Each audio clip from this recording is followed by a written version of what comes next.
If you're relatively new to daily fantasy football, this is the show for you. We're going to go over the rules, contest options, and 10 tips for success on FanDuel and DraftKings, all coming up next.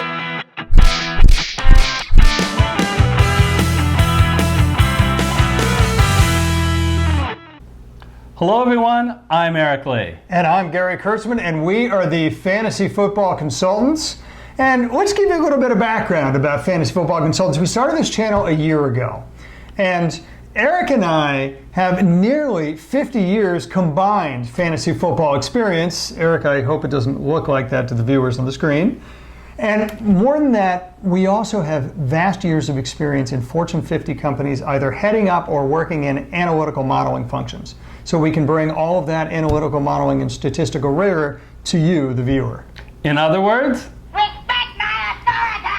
No, we don't say that. Killed Kenny. We don't say that to brag. The reason that we say it is we want to make sure you know that what we're saying on the show isn't just come from a hunch or just a wild guess. It comes from a statistical background. And when we took a break, Gary, and during the off season, we spent months going through data, analyzing it in order to come with our conclusions.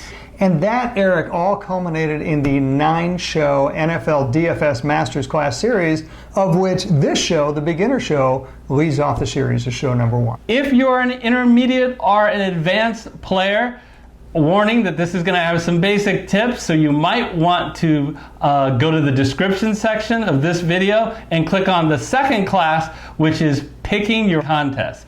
All of the classes from 2 to 9 are advanced strategies for success that everyone who plays daily fantasy football would benefit from.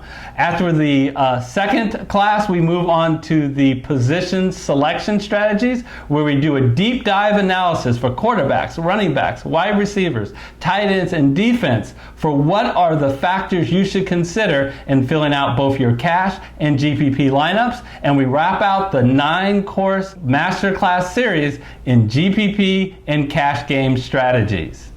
So with all of that, you can do us a big favor. It only takes a couple of seconds. Smash that like button and hit the red subscriber button if you haven't yet. And Eric, just to start off, to paint a picture of the industry for a couple of seconds, there are 2 major players in daily fantasy sports. That's DraftKings and FanDuel. And together, they have over 90% market share, at least as of 2019. Our analysis and strategies are geared towards DraftKings and FanDuel since they have the dominant market share. Okay, so you pay an entry fee. And once you pay your entry fee, you create a lineup, we'll talk about that in a minute, and that lineup is based on real NFL players that are playing that Sunday or Monday. And their performance in that week will translate into fantasy points, and if you garner enough fantasy points, more than your opponents, you win real money. Yeah, I've seen some people think that, I'm competing against FanDuel or DraftKings. No, you're actually competing against other players. FanDuel and DraftKings just is going to take their take, so they always win. So as a new player, when you go on to FanDuel or DraftKings on their platform and you look at the contests out there, you can just see, you may want to run. It's overwhelming. You may really want to run. Overwhelming. There's just so many. It can range from a free contest all the way up to over $1,000. So if you want to limit all the different choices, one of the things I suggest you do as a beginner is go ahead and set the filter to say, hey, I only want to look at contests that are, $5 or less if you're a low roller. Let's talk about the actual scoring system, Gary. When we're talking about that main game style, which is classic or full roster, how do you score points? First of all, you got to pick a lineup. Your lineup is going to consist of 1 quarterback.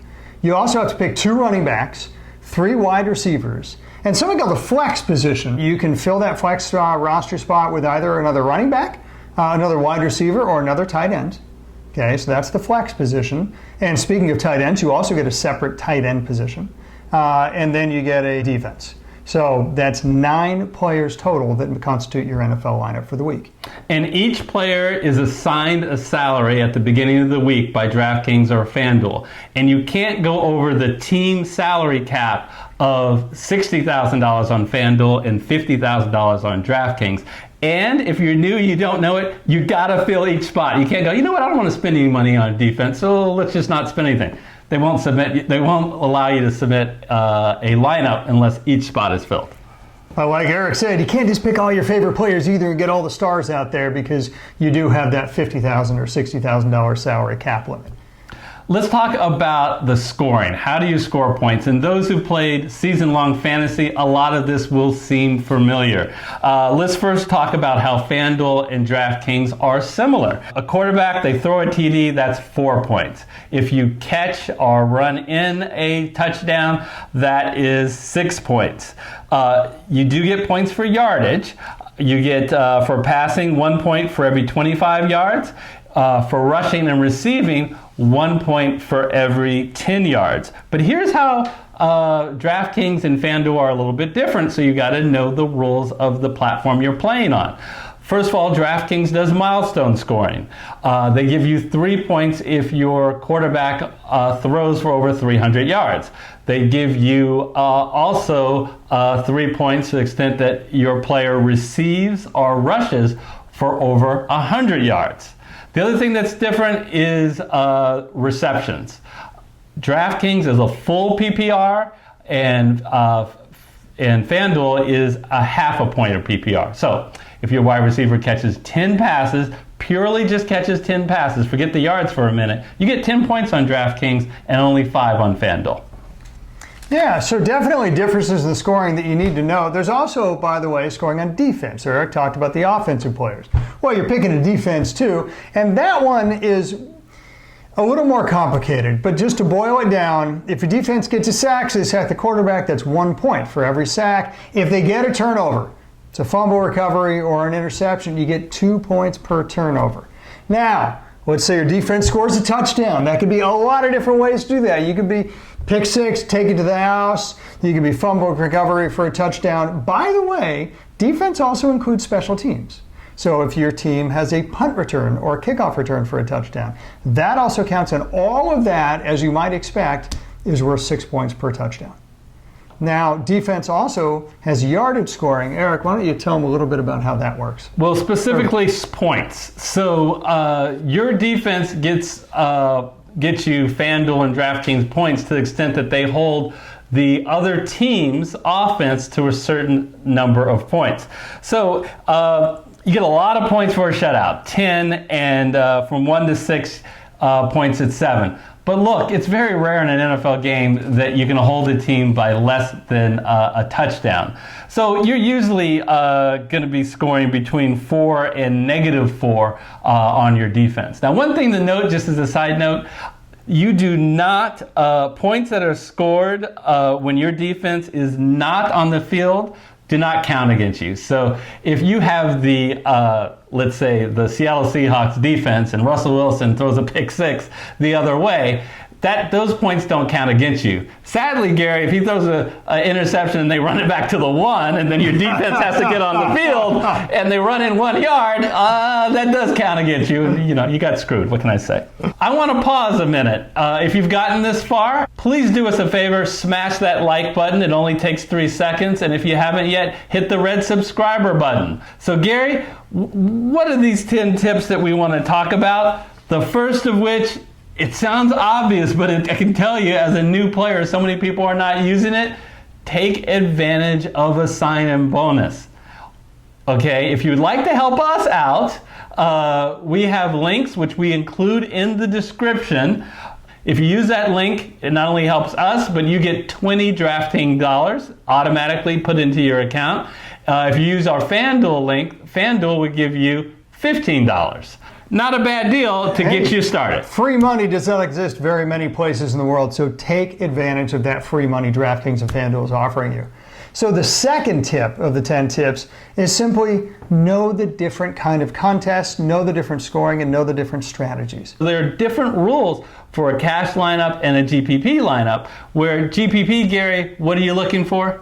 Yeah, well, you're looking for high volatility. GPP, you want a lineup you want every player to blow up because you have a small chance of getting a big money, so then you need high volatility, so you're stacking. And how about a cash lineup? No, a cash lineup, you want consistency. It's all about making sure that you got high floors everywhere. All right, so the third tip is you gotta This is gambling, so let's admit it. This is gambling, and you gotta gamble responsibly. You have to come in with a sound bankroll strategy. Okay, I call it the 10-80-20 rule, Gary. It's pretty simple. Figure out what is the total amount that you're willing to gamble for the entire season. You know, it is totally okay. Different people have different amounts. That's fine. Let's suppose you chose, for example, $100. Where's the first 10 come into play? You should only bet 10%, no more than 10% of your total bankroll for the entire year. So you're betting $10. Now, where should you bet that $10? 80-20, 80% on cash games and 20% on GPP. So $8 can go to cash games for that particular week and $2 to GPP. Yeah, this is all so you don't run out of money and gamble all your money away before the NFL season ends. Tip number 4, take the free money. What do I mean? Well, I'm not just talking about the links that Eric talked about a minute ago for DraftKings and FanDuel to set up an account. I'm talking about there are times, not every week, but there are times DraftKings and FanDuel offer free plays. What does that mean? It literally means you can play a contest that has a relatively modest payout for free. Folks, take advantage of it. It's that simple. There aren't very many of them, but if you sort under the fees, if there are any games where the fee is 0 and there's a payout, just do it, just play, because it's a no-lose situation, folks.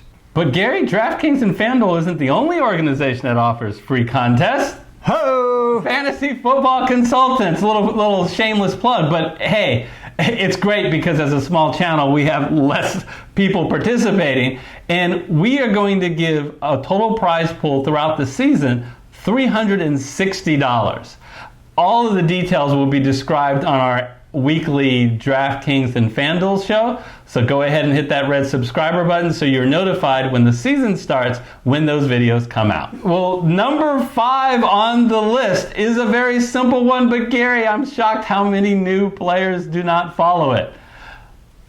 Play only the beginners contest. Gary, I feel like a lifeguard and we're watching on the pool and there's some new player going over to the deep end. Let me blow the whistle. Get back over to the shallow end. It's nothing to be ashamed of. In fact, if you follow our tips, you are going to be one of the best players in the beginning pool. So take advantage of that. So how do you qualify to be a beginner? In both DraftKings and FanDuel, as long as you have not played 50 contests and as long as you have not won a total of $2,500, you count as a beginner. So while you're still in that beginner status, completely play the contest in that area. Yeah, and the contests are labeled as beginner contests, and it's the only time that you're ever guaranteed that basically your competition are going to be beginners. So why wouldn't you do that? Now, speaking of which, here's tip number 6. Play single entry contests. Okay, we go into this detail a lot more in video number 2 of our DFS Master Class series, Picking the Right Contest. So for here, I'll just simply say, look, there are sharks out there, folks.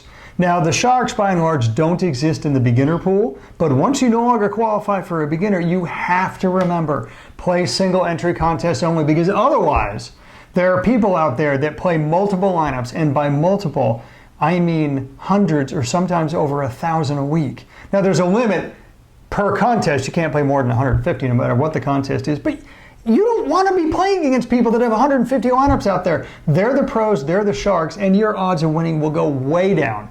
So the way to avoid all that, play single entry contests. That's tip number 6. Weren't you guys listening to me in the previous tip? I told you to stay in the beginner pool, so you shouldn't have to avoid sharks. However, while you're playing the beginning contest, why do you want to go up against someone who may have played 45 contests and this is your first contest if they're able to enter in 40, 50 lineups in a particular contest? All right, number 7, utilize 2 metrics by the Las Vegas odds makers, the over and under and the spread. So hopefully you're familiar with these 2 concepts. The over and under is telling them how much they think the total points will be scored in that game, and the spread tells you how much they think that the favorite will beat the underdog for that particular week. So real quick example, since this is a new, since you guys may be new to this concept, let's assume that the over or under is 40 and it's a 6-point spread. So you take half the over-under total, which the 40, which is 20, and then half the spread, I said was 6, which is 3. And you add 3 to the 20, gives you what the implied total is of the favorite, 23, and the underdog would be 17, 20 minus 3. Now, obviously, you want the implied total as high as possible. You might ask, well, what's an acceptable number?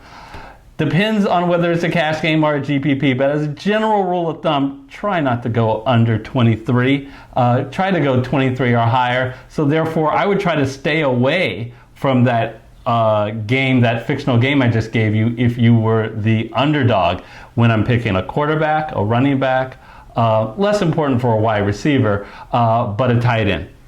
Yeah, absolutely. And you know what? So that's the perfect example of tip number 8, which is watch the rest of our DFS Masters Class series, please, before you start playing these contests. This is not a shameless plug for fantasy football consultants.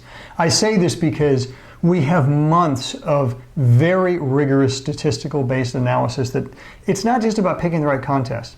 The videos tell you how to pick for whether cash games or guaranteed pool play. We tell you how to pick each position. There's a video on how to choose a quarterback, video on how to choose a running back, wide receiver, tight end. Why should you watch these? Because in each of these videos, we give you the guaranteed tips and strategies to put the best lineup out there no matter what kind of contest you're playing. And Eric, just as proof to the viewer that this analysis works, we started this channel last year. Each week, we gave lineups for cash games, okay? And Eric, how well did we do? Well, throughout the season, we cashed in and made money for the viewers 80% of the time. Okay? In a cash game, you only win either 50% of the time or 43% of the time or some variant in between depending on the contest. We paid out 80% of the time based on our analysis, which only goes to prove one thing. It works, it's real, and you can only benefit from it if you watch the videos. So please, tip number 8, watch the rest of the DFS Masters Class videos before you start playing contests. You will be in a much better position than any of the rest of the players who haven't. Yeah, that 80% amount was in the general pool. So if you're just using those picks in the beginner, you're going to be a star. So because you're basically doing a disservice to yourself if you go, oh well, I found this video helpful, I'm ready to go now. You're not. You are not. Watching this video just scratches the surface. What we're trying to do in this video is give you some of the key terms, so when we use them in the future videos, you're not completely lost. Number 9, the tip number 9 is what Gary just talked about. Watch our in-season shows. So it's great that you watch all our masterclass series, but what we do in the in-season shows is we actually look at the DraftKings and FanDuel pricing for that specific week, and we give you a cash lineup and a GP lineup. But we don't just tell you the players, we give you our reasoning and our logic behind it. And we invite you that, you might say, hey, out of the 9 players we picked for our lineup, you love the 7 of them based on our logic and explanation. But hey, you didn't think too much of the other 2 of them. No worries, switch out those 2 with 2 that you like. So number 10, finally, the last tip, and that is when you're playing these contests, pay attention. What do I mean by pay attention? There's always late breaking news within the NFL. So between the time that you choose the lineup and the times that the games start, please don't take a holiday. Please try and pay some attention. Injury reports are the perfect example. Yeah. Make sure you guys are actually playing. Or make sure injury reports can often point to opportunities for other players to do better because they can make up and they're suddenly thrust into either a starting position or a bigger starting position. Just as one example, don't just set it and forget it. Set a lineup and pay attention right up until game time. It's important to note both FanDuel and DraftKings actually sets their pricing Sunday night. And they do not change it for the week, no matter what happens. So guess what? Monday Night Football happens and a quarterback is benched or gets seriously hurt, or a running back or a wide receiver. Now all of a sudden their backup or someone else their team is going to have more opportunity. They're mispriced. You now have more information than DraftKings and FanDuel had in setting the pricing, so maybe there's opportunity, and that opportunity could present itself on that Monday night or all the way up to game time. And if that opportunity happens before our Wednesday filming of our show, we will make sure and alert you during our in-season shows about every pricing opportunity that presents itself. Yeah. So Gary, those are the 10 tips we think that really can make a difference for a beginner on the road to success. We started this channel last year, so we're still building up our football community. So if you liked what you see on this show, please share it with your friends, share it with your league mates and commissioner. And more importantly, share your comments with us. So there's a comment bar right underneath this video. We would love to hear from you, the viewer. I know that most of the people watching this are beginners. So if you just have further questions and you're confused about something, go ahead and put it in.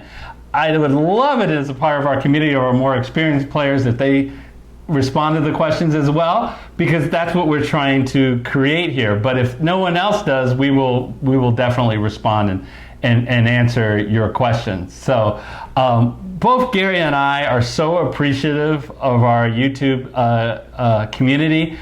I mean, this is why we do it. Otherwise, we can just talk into a wall and say, oh, that was fun, Gary, see you next week. But we get joy out of being able to share these videos and be able to hear back and get feedback from you of what you guys are thinking after watching the show. So this is just the first class of a 9-class series. If you're watching this, your homework assignment is not over. You can now go ahead and graduate to the next class in our Master Series, which is all about picking the right contest. Gary, so many people fail at FanDuel or DraftKings, not because they are necessarily not picking good players, but they're not picking the right contest and they're not picking the right players for that contest. We go over all those intricacies right over there. If you feel like you already know that really well and you want to go straight to the selection strategy courses, quarterbacks, running backs, wide receivers, tight ends, and defense, how to pick the right guys at those positions, click right here. And until our next video, we'll see you next time. See you next time.